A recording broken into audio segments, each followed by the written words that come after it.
지금부터는 다시 국내 정치권 현안에 대해서 짚어보도록 하겠습니다. 네, 정치원로 박찬종 변호사 만나봅니다. 안녕하세요. 어서 오십시오. 안녕하십니까.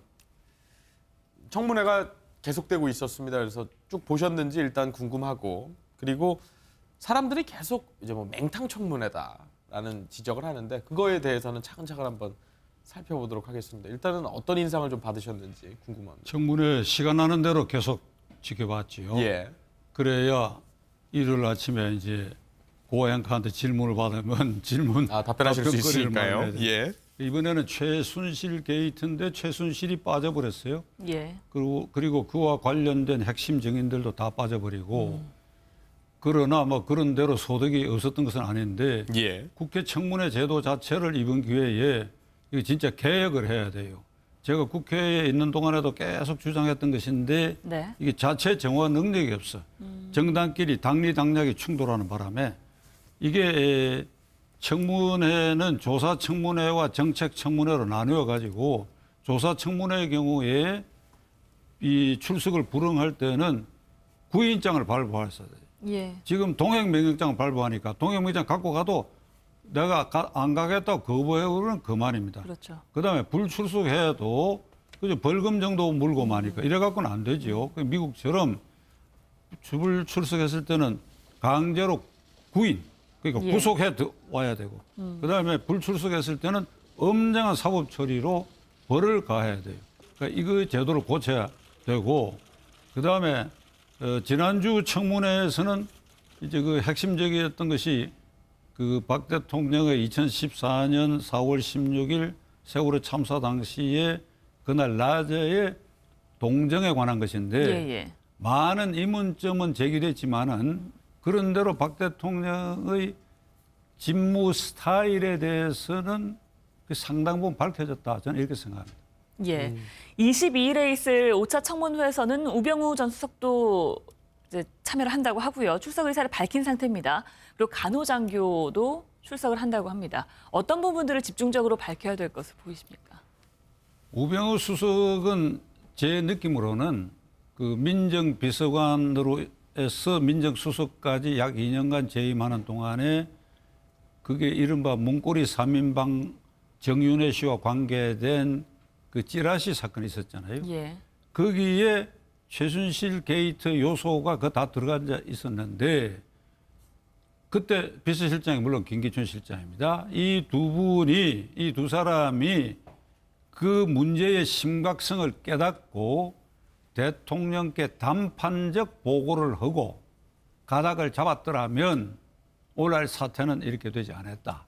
그런데 거꾸로 예. 그 문서는 찌라시 수준이고 이거를 밖에 유출한 박관천 경정과 조응천 비서관, 조응천 비서관 지금 민주당 국회의원이 되어 있죠. 네. 를 오히려 국기 문란죄로 이걸 사법 처리를 했거든요. 그게 완전히 이거 180도 뒤집어 놔 버렸어요.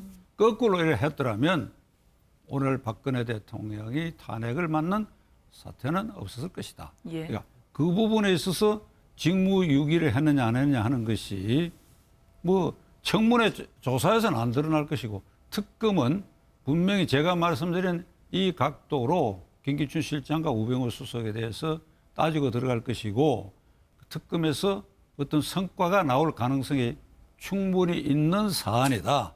제 의견으로 그렇게 봅니다. 예. 근데 이제 청문회가 그러니까 애초에 동행명령장 수준으로 이렇게 증인을 소환하는 소위 말해서 강제성이 없다라는 지점. 이것은 좀 납득이 안 가는 부분이 있습니다. 아니면 그러니까 뭐 의혹의 당사자들은 뭐 어떤 식으로 법률적으로 명기를 해서 확실하게 부르게 한다든지 이렇게 좀 세세하게 나눴을 수 있었을 것 같은데 그게 애초에 불가한 이유가 우리 예. 국회가 이제 시작해서 지금 한 60여 년 돼 가는데 국회는 민의의 전당이니까 국회에서 무슨 청문회를 하는데 국회의원들의 이름으로 무슨 구인장을 발부해서 유권자를 데리고 오는 꼴이니까 그러니까 이런 관념 때문에 이 국회의 조사청문회에 강제성을 안 띄웠던 그 전통 때문에 이렇게 됐거든요. 네. 이제 와서는 그렇지 않다. 그리고 청문회 제도 개혁 중에 한 가지 보태야 할 부분이 미국 상하원처럼 조사관을 둬야 돼요. 네. 국회의원이 전문가가 아니잖아요. 예. 신문하고 답변하고 반대 신문하고 그래서 이른바 공격 방어하는데 전문가가 아니다 말이에요. 예, 예. 전문가가 아닌 국회의원들이 아니 내가 이거 나도 국회의원 한 사람이니까 예. 과거 동료나 현재는 후배들을 내가 혹시 모멸감을 주려고 뭐 말씀드리는 직무적으로 게 아니고 나무라는 건 아니지만 비서 네. 보좌관들이 써주는 대로 이게 하다 보면 임기응변 능력이 떨어진단 말이에요. 그러니까 이 변호사, 율사 출신 국회의원들은 그나마 나아요. 예를 들면 그 대표적으로 노무현 의원이 청문회에서 성공해가 대통령 가도로 갔잖아요. 그렇기 때문에 미국 상원의 경우는 어떤가 하면 조사관이 있어, 조사관이. 그 상원의원들 높은 자리에 앉아있고 그 나온 참고인 증인하고 같은 레벨의 책상을 놓고 앉아가지고 예. 필요할 때 조사관 보고 질문하라 그럽니다. 왜 이게 국회의원은 정무적 판단을 해야 되거든. 그 전문가인 조사관, 국회 조사관제를 둬야 된다. 국회의원이 꼭 화면에 나와가 질문해서 뭐 이게 보면 말이지 내가 뭐 트집 잡는 건 아닌데 7분 동안에 이번에도 보니까 7분 동안에 답변하고 질문하고 답변하라 이렇게 되다 보니까 질문하는 국회의원이 다 읽어요. 예. 이렇게 돼서 이렇게 되고 이렇게 되고 이렇게 됐는데 어떻게 생각하십니까? 예. 그건 이거 이 신문의 기법에서 어긋나는 것이지요. 간단히 그때 어디에 계셨습니까? 정말 거기 있었습니까? 어떤 증인에 의하면 당신은 거기 없었다고 하는데 예를 들자면 그런 식으로 나온 사람으로 하여금 말을 많이하게 해야 되거든. 이게 이제 신문 기술이야. 네. 그래서 조사관제를 둬야 되겠다. 지금 이 얘기를 들으면 국회의원 300명들이 펄쩍 뛸 거예요. 무슨 소리 하느냐고. 아, 그거 나가서 질문하고 답변해서 빛내려고 하는데 박찬종 선배가 나와서 조사청문관제를 둬야 된다고. 그러니까 나는 국민을 위해서 예, 예. 국회가 그 원래 본연의 임무를 국회의원이 만능일 수가 있나요? 예. 조사청문관 동원해갖고 지켜보고 앉아. 그럼하게 지켜보고 앉아서 최종 판단하면 될 거 아닙니까? 네, 여러모로 효율적인 방안을 조금 예. 제안해 주신 네. 거라고 듣겠습니다. 네. 자, 헌재에서 답변서를 요구했는데 대통령이 답변서를 제출했습니다. 그 내용을 보니까 탄핵 사유에 대해서 하나하나 반박하는 내용들 뿐이었어요. 어떻게 보셨습니까? 그러니까 이제 보통 형사 사건이나 민사 사건의 경우에 이제 소장을 받으면 상대방이 뭐를 이렇게 청구한다 이렇게 예, 돼 예. 있거든요. 그러면 소송 기술상 그 내용이 사실이라 하더라도 일단 버티고 보는 거거든. 전부 인정할 수 없다. 아, 그럼 예상했으니까. 그래가지고 답변서를 일단 낸다고 예. 한두 줄 내죠. 그러면 이제 기일 지정돼서 저쪽에서 나오면 이제 이쪽에서 반격하고 증거조사하고 이러다 보면 시일이 가거든요. 네. 그런 사이에 뭐 타협도 하고 시간도 버는데 이번에는 이게 대통령이 당사자가 된 용어로는 피소추인 일종의 말하면 피고인이거든. 예. 그래서 이제 답변서를 써냈는데 이거 모르쇠거든. 모르쇠. 인정 안 한다. 헌법과 법률 위반된 일이 없다. 그때 뭐 그러한 일은 있었지만은 그것이 헌법과 법률에 위반되는 것은 아니다. 그래서 언론에 보도된 거는 이제 대표적으로 미르와 K스포츠 재단 그거는 국가 이익을 위해서 한 대통령의 정당한 직무 집행 행위였고 거기에 사적인 이익 추구가 없기 때문에 뇌물죄 성립이 없고 검찰도 그 부분 뇌물죄 여부에 대한 판단을 안 했다 이렇게 돼 있고 예. 그다음에 세월호 당일에 7시간 이것은 300여 명이 넘는 젊은이 등의 생명을 잃은 것은 안타까운 일이지만은 예. 대통령이 구체적으로 헌법상 추상적 책임을 지라고 하는 것은 타협 사유 안 된다. 예. 이렇게 돼 있어요. 그런데 저는 대단히 유감스럽게 생각하는 것은 11월 29일 날 박 대통령이 세 번째 대국민 사과 성명을 발표하면서 그냥 돌아서는데 젊은 기자 한 사람이 예. 질문이요. 네. 하여간 대통령이 멈추는데 그 다음 순간에 최순실과의 관계 인정하십니까? 공범각 인정하십니까? 하니까 돌아서서 소상한 것은 곧 말씀을 드리겠다 이랬잖아요. 네, 그랬죠. 그때 제가 느낀 그 순간은 앞으로 한 2, 3일이나 4, 5일 뒤 그렇죠. 소상하게 말씀드리겠다는 게 그 국면에서는 아주 빠른 시일 안에 내가 밝히겠다는 뜻이거든요. 그럴 예. 때 기자 여러분들이 질문해서 답변하거든. 이거 지금 생략했단 말이죠. 어떻게 보면 대통령 거짓말한 꼴이에요. 그래 놓고 지금 헌법재판소의 답변서, 그거는 대통령의 생각을 답변서 형식으로 낸 것이니까 대리인인 변호사 이름으로 냈지만은 그건 대통령의 생각이거든. 대통령 여쭤보고 어떻게 하면 좋겠습니까? 그 대통령이 아마 틀림없이 대표 변호사 면담을 했을 겁니다. 나 전부 인정할 수 없다 하니까 그대로 한 것이니까 이거 완전히 대통령이 아직도 대통령이셔요. 직무만 정지됐지. 대통령이 잘 아는 이세들에게도 오리발 내미는 방법을 가르쳐주고 있어, 이게.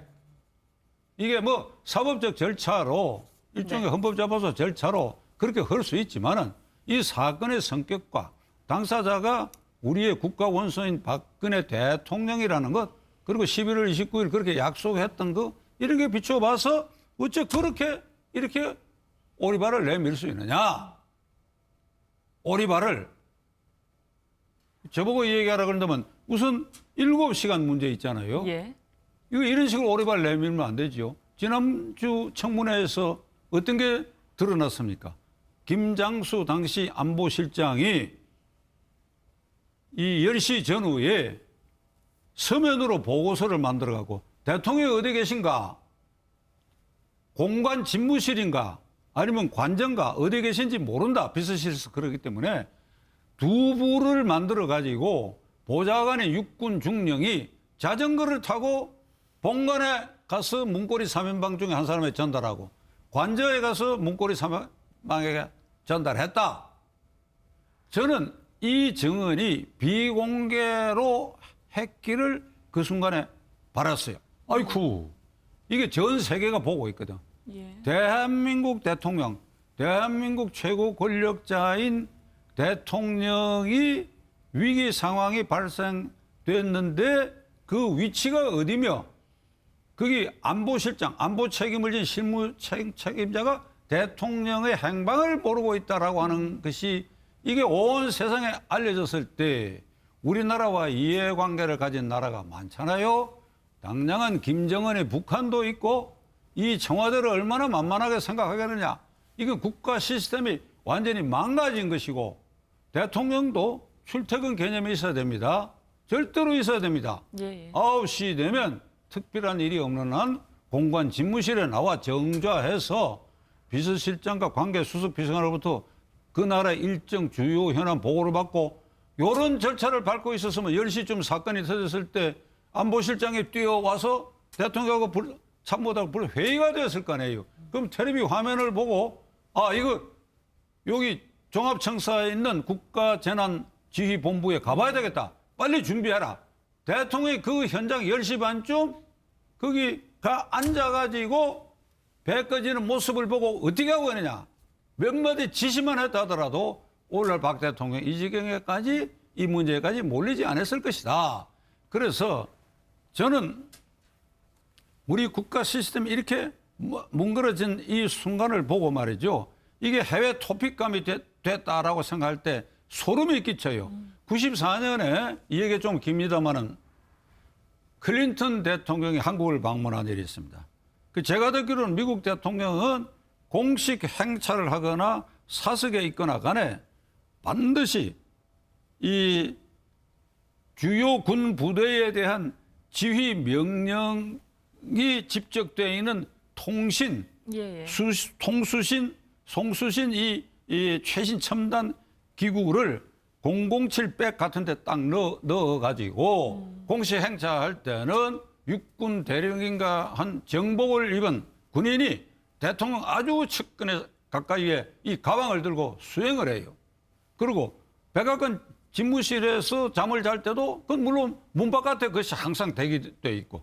그런데 이걸 내가 알기 때문에 94년에 클린턴 대통령이 한국 국회를 방문해가 연설을 한 일이 있어요. 그때 저는 현역 국회의원에 대해서 클린턴을 비교적 가까운 자리에서 볼 수 있었는데 이게 있는가 봤더니 아니나 다를까 제가 알고 있는 그대로 정복을 입은 육군 대령인가가 검은 가방을 들고 대통령 바로 뒤에 따라 들어와서 대통령 연설하는 동안에 힐러리 여사도 그때 와 있었어요. 국무총리석에 힐러리 여사 앉아있는데 그 바로 뒤에 그 대령이 그 가방을 책상에 놓고 앉아있는 걸 내가 봤어요. 이게 국가를 경영하는 시스템의 그게 하나 본보기예요. 그런데 우리나라는 어찌든지 대통령의 행방을 모른다. 행방을 모른다. 저는 이게 말이죠. 저 개인 생각에는 그날 대통령이 관저에 계셨던 것 같은데 중요한 질병 때문에 뭐 도저히 인사불성에 대해서 내가 직무 집행이 불가능해서 이 공간에 못 나갔다 하는 이런 사정이 없는 한 예. 반드시 내가 법률가로서 직무유기 책임을 물어야 된다고 생각합니다. 네. 이게 분명히 물어야 돼. 그런데 답변서에는 뭐 안타까운 일이지만은 뭐 대통령 책임이 없다. 말도 안 되는 소리를 써놨다고. 그다음에 K스포츠 재단의 그 뇌물 문제는 그거는 재벌들이 예. 흔쾌히 냈느냐 아니면 대통령이 말씀하시니까 어쩔 수 없이 냈냐. 어쩔 수 없이 냈다. 내가 내는 것이 마음이 편하다. 그러면 마음이 편한 값으로 냈다. 그러면 그게 포괄적 뇌물죄야. 예. 그건 이미 전두환 사건 때에 판례가 있어. 그러니까 이게 명백함에도 불구하고 이렇게 딱 잡아떼는 글을 내고 청문회에서는 이런 사실이 드러났는데 이게 박 대통령 꼴이 뭐냐 이게. 그러니까 이렇게 전면 부인하는 것들이 이제 조목조목 반박을 해주셨는데 뭐 앞서 전략이라는 측면에서 언급해 주신 것 같은데 뭐 그냥 일단 시간을 좀 끌어야 된다 이런 취지로 보이는데요. 어떻게 보십니까? 근데 그건 저는 그 헌법재판소 심판관들 예. 하기 나름인데 예. 그 대통령 측의 지연 작전에 이렇게 말려 들어갈 수도 있죠. 그걸 뭐 내심으로 그냥 허용할 수도 있는데 이번에는 국민들이 지켜보고 있단 말이죠. 네. 그리고 헌법재판소는 이 정치적 사법기관이고 예. 탄핵이라고 하는 것이 말이죠. 대한민국에서만 국회의 탄핵 소추를 거쳐서 별도의 헌법재판소 또는 대법원의 결정으로 확정되는 것은 대한민국밖에 없어. 예. 모든 나라에서 대통령 책임제를 채택하고 있는 나라에서는 국회의 탄핵 의결로 우리 지난주에 탄핵 의결랑 그걸로 대통령 탄핵돼 버리는 거예요. 그런데 우리나라만 법 체계를 이렇게 만든 것은 국회에 대통령 탄핵권을 줘버리면 여소야대가 되든지 하면 이걸 완전히 당리당략적 정략적으로 악용할 가능성이 있다고 보고 지금 이렇게 만들어 놨거든요. 예. 그 미국도 상하원에서 탄핵이 실제로 결정된 대통령이 없어요. 세 사람이 탄핵 발의가 됐지만은 클린턴은 상원에서 기각됐고 예. 닉슨 대통령은 표결 직전에 스스로 사임했어. 지난 주일에 브라질 대통령이 국회에서 탄핵 결정 나잖아요. 이런 취지를 생각했을 때 헌법재판소는 이게 국회가 여당까지도 다수 찬성해서 탄핵 소추가 결의됐다라고 하는 이 정치적 결단을 네.